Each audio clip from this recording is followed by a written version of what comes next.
Stupid pump. Mike Rashid original.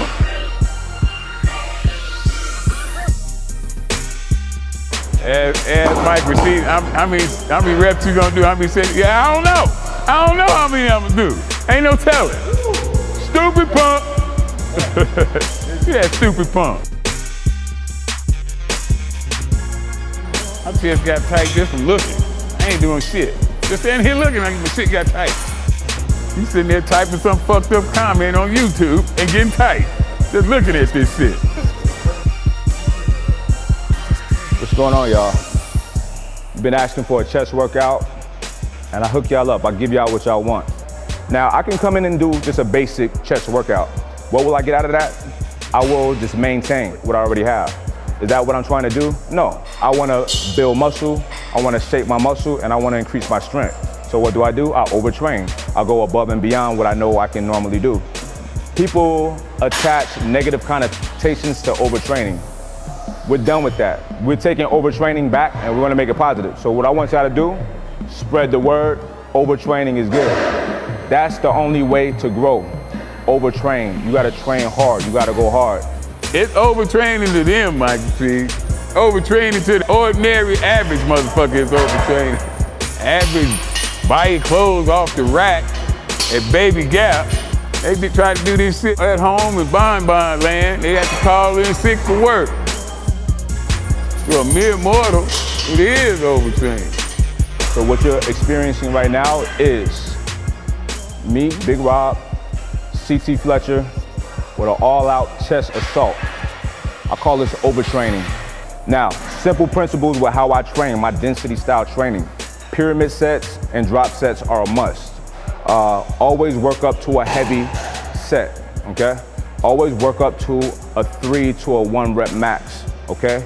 In the process of building up to that 1 to 3 rep max, get proper reps each set, over 10, as many as you can for that weight as you're moving up in weight, and then you come down on that pyramid set, doing as many reps as you can. The last weight that you hit, burn out, go all the way out. So you're getting the best of both worlds. You're getting your heavy weight, you're getting your high rep range. We're only doing the basics, nothing fancy. So we're starting out with the flat bench. Building up to a relatively heavy weight. Basics. You must have strong basics. Everybody needs strong basics. The rep range will be as follows. We're doing a classic pyramid set on the flat, okay? First set, 135 at 15. Second set, 225 at 10. Third, 315 at 10. Fourth, 405 for 3. Fifth, 315 for 8. We're basically coming down the pyramid. We're doing as many reps as we can. So 8 for 315, and then 225, I believe around 17 reps. We were going very fast, so basically we weren't taking breaks. So when I hit my set, Rob hits his set, and then I go right back to my set. It's kind of like time under tension. You're not really getting a chance to rest that much. We prefer to train like this. It's harder, it's more difficult. However, it makes you stronger. My body responds to that type of training very well. You gotta try different things to see what your body responds to. Pause reps, not for the weak of heart, not for the weak of mind. On the first set of 315, I did pause reps. So if you notice, it's a pause, press, pause, press. So I'm not bouncing it, there's no momentum. It's all power, okay? Pause it on your chest, shoot it straight up. No short strokes. We call this short strokes. None of that. That don't count. That don't count at all. Touch your chest, explode all the way up, lock them out. When you're training chest, bench press, incline press, you do those properly, that's really all you need, okay? Still, 30 years later, ain't nothing sweeter than the sound of a couple 45 slapping together. So we move to the incline press. First set, 315. Max reps, go to failure. Racket, drop off 90 pounds, drop off a plate off each side, 225 to failure. Drop off another 90 pounds, 135. It's so funny because 135 is so light, but it feels so heavy when you come down from 315 and 225. So we try to rep out as many as we can. How many you gonna do, Rob? Until you can't do no goddamn more? At this point, the number of the reps is pointless. We don't care. We're going to complete failure, go into muscle failure, that's it. So I could say 4 reps or 5 reps, but if I'm not failed at 5 reps and I rack it, my mission was not accomplished. How many reps you gonna do? How many sets? Yeah, I don't know. I don't know how many I'm gonna do. Ain't no telling. Woo! You act like that shit hurt, Rashid. So when we're doing drop sets like this, we don't even count the reps. We're going to failure. So next, we take the big plates off of the incline press and we throw on 4 quarters on each side, 425s. Max reps, strip. Max reps, strip. Max reps is go to failure. And it's so humbling when you get down to the last plate because it's so light, but your shoulders, your chest, everything is so burnt out. You know, that's when that stupid pump comes in. Stupid pump, like my shoulders felt like I couldn't even move. Stupid pump. Big Rob and Mike Rashid have what I like to call ass chests. Their chest look like fucking asses with a fucking split down the middle. They stick out so fucking much. You won't see that in the pages of Muscle and Fitness. That's a CT original, an ass-chested motherfucker. On a regular set, I don't like to count the reps until it starts burning. So when we're doing drop sets, it's burning the whole time. So you know you're getting good money. That's good work right there. You know it's working. When you're hitting your reps and it's not burning yet, you're just warming, in my opinion, you're just warming up. Muhammad Ali said, someone asked him, how many sit-ups do you do a day? He said, you know what? I don't know. I don't start counting until it starts hurting, starts burning. So that's the mentality when we're doing our drop sets. So next, we're going to dips. We're doing weighted dips. We have these really huge fat chains. Throw the chains around our neck, go to failure. And the stupid pump continues. What's past a stupid pump, Rob? Fucking short bus ride pump. Certain lifts, when we're going really heavy on squats or deadlifts or something like that, when you're being careful, watching your form, Rob and I will match each other with reps, okay? But when we're doing this type of training, you know, dips and stuff like that, and you're burning out, the reps don't matter. I tell Rob all the time, I tell my people all the time, my reps is not gonna make you buff. So don't worry about what I do, you go to failure. The change is a good variable. I mean, sometimes we'll throw a weighted belt with a kettlebell or some plates. Sometimes you throw a chain. I kinda like to throw the chains up here when I'm hitting dips because I can feel all of the weight. I feel like when the weight is beneath my waist, I'm losing some of the weight. It's a lot easier. It's a lot more difficult for me to have the chains up top.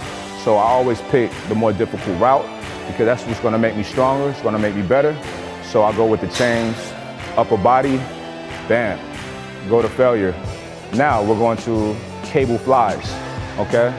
At this point, we're all pretty much burnt out. Like this is all extra credit at this point. Honestly, after the incline bench press, I felt like that was enough. But what we're doing, we're overtraining. Why are we overtraining? That's the only way to grow. That's the only way to see changes in your body, okay? So we're hitting cable flies. We're coming from the bottom, scooping it all the way up and squeezing it at the top, hitting the upper pectorals, okay? It's good for the top of the chest and the middle, okay? So 15 to 20 reps of that, I believe like 20 reps, okay? And then from there, go right, superset it with a push-up. We're trying to pump as much blood and glycogen and oxygen into the muscles as possible. So we go straight from that to push-ups with resistance. So you push on the back and really push. Don't just put your hands there, push. And you try to bang out as many push-ups as you can. Your muscles expand when you're pumping blood and oxygen into the cells. So that's why when you're trying to grow, you gotta hit a lot of reps. You gotta do a lot of work. You know, 3 sets of 10 is just not gonna cut it. You know, you gotta go all out. And I can't even tell you a rep range that will cut it. What will cut it is you going to muscle failure every time. Burn that, you know, you gotta burn out. You gotta go all the way out. So that's why we'll go from the flies straight to the push-ups. Another thing that helps your body grow is muscle confusion. So what we do for the next set, we change the positions of the cables and we start coming down. Get it? The fuck is all that shit running across his chest, goddammit? Fuck is all them trenches and valleys and shit? It's still hitting the entire pec. Same thing. You're squeezing it at the bottom. Don't just go fast just to get your reps in. No, I want you to come all the way down and squeeze it. Give yourself like a 1 or 2 second hold. Boom. Squeeze it like that, okay? Knock out as many reps of that as possible, and then you drop and hit a different variation of push-ups, okay? In this instance, it's gonna be touch hands. So you put your hands fairly wide, push up, and slowly touch the hand. Boom, slowly touch the hand. That's one. You touch each hand, that's 1 rep, okay? And then if you still got more in you, when you can't do that, that's too difficult, then just hit regular push-ups, pumping that blood into that and that oxygen into those muscles. That's how it grows. You expand those cells, that's how it grows. It takes a lot of reps for this, okay? Mike Rashid always trying to throw some shit in the game, ain't he, Big Rob? Always trying to put some shit in the game. Always trying to outdo himself. Let me think, how can I make this shit harder on myself? Well, all you motherfuckers looking for the easy way out, Mike Rashid over here trying to make it harder. And that is why he look like he do and you look like you do. I'm always coming up with new games to play when training. So I always like to finish off each workout with a finisher. And today, the finisher is last man standing push-ups. They sell machines now to help you do push-ups, don't they? What kind of bullshit is that? Wait a minute, let me go get my perfect push-up machine. Let me go get my shit out the closet so I can do some push-ups. What kind of bullshit is that? The perfect push-up is the one that make you goddamn near fall on your face when you try to do that motherfucker. Then you doing the perfect push-up.